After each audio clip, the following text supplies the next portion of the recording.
Yung laging sinasabi nung kayo pa na, nasa iyo na ang lahat, pero naghanap pa rin ng mas payat, ha?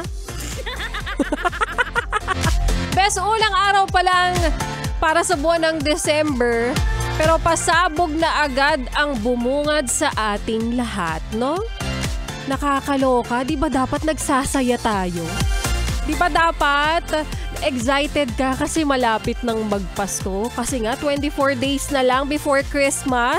Pero bakit ang sakit-sakit? No, affected ka rin, alam ko. Diba? Kasi, di ba dapat kapag nagtatampo ako, sana sinuyo mo man lang ako. Charot lang. Alam mo,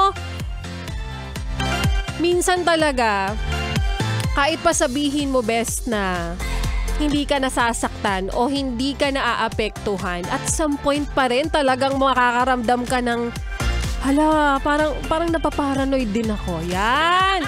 'Di ba? O, isa ka rin ba sa naloka at napraning na sa mga oras na ito at napapatanong rin na kung lagi na lang tayong may naririnig at puro mga napapanood natin ay hiwalayan.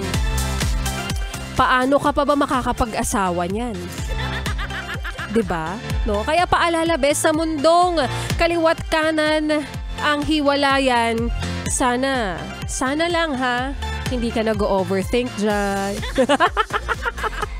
Ay nako, biglang napaisip yung ilan dyan na may mga jowa. What if masyado kong lenient? What if masyado akong maluwag sa jowa ko? What if hindi lang ako yung sinusundo niya? What if kapag sinasabi niyang patulog na ako, nasa labas pala siya?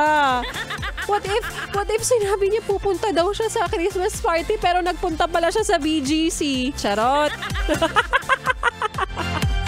At sa kaliwat kanan, best na mga balitang hiwalayan, baka lang din napapaisip ka sa mga oras na ito na baka best decision mo na talaga ang maging single na lang.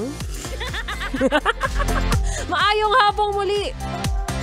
Sa mga maot at guwapo na best po natin, kasama nyo na nga, karamay, kachismisan, at kaututang dila rin ang hashtag Young and Fresh na si DJ Laika Barista ngayon pong hapon ng Biyernes, December 1 para sa taong 2023.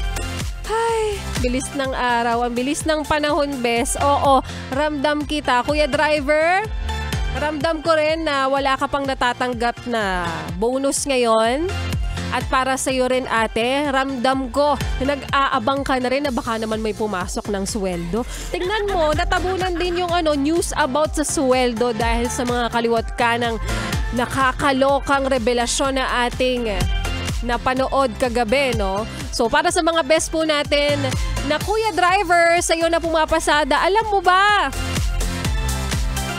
na pwede kang makatanggap ng 1,000 pesos, na minsan pwede rin maging 2,000 pesos, na minsan pwede rin maging 3,000 pesos kapag ikaw ang pinalad. Oo, pag pinalad lang naman.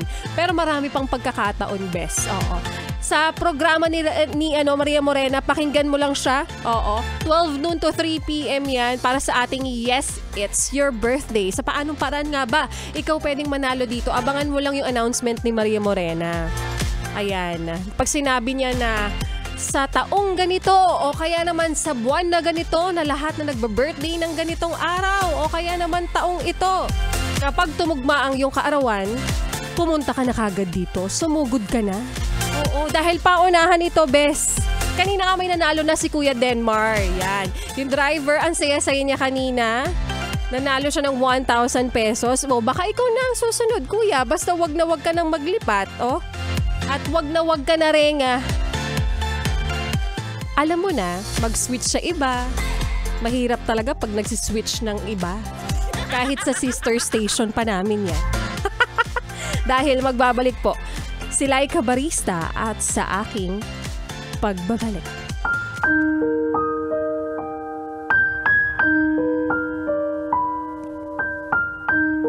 Para sa iyo, bes, na kahit mukha ng tanga, wala ng dignidad na iniwan para sa sarili niya. Sige pa rin. sa paghabol sa kanya. At yan nga bes, ang kwento na ating mapapakinggan mamaya sa aking pagbabalik para po sa ating Laika Barista Moments. Pero ngayon bes, syempre ituloy muna natin ang pakikiminaw mo para lingaw. Ate, kuya, mama, papa, hindi rin naminaw sa amo. Kasama rin po ang susunod nating kanta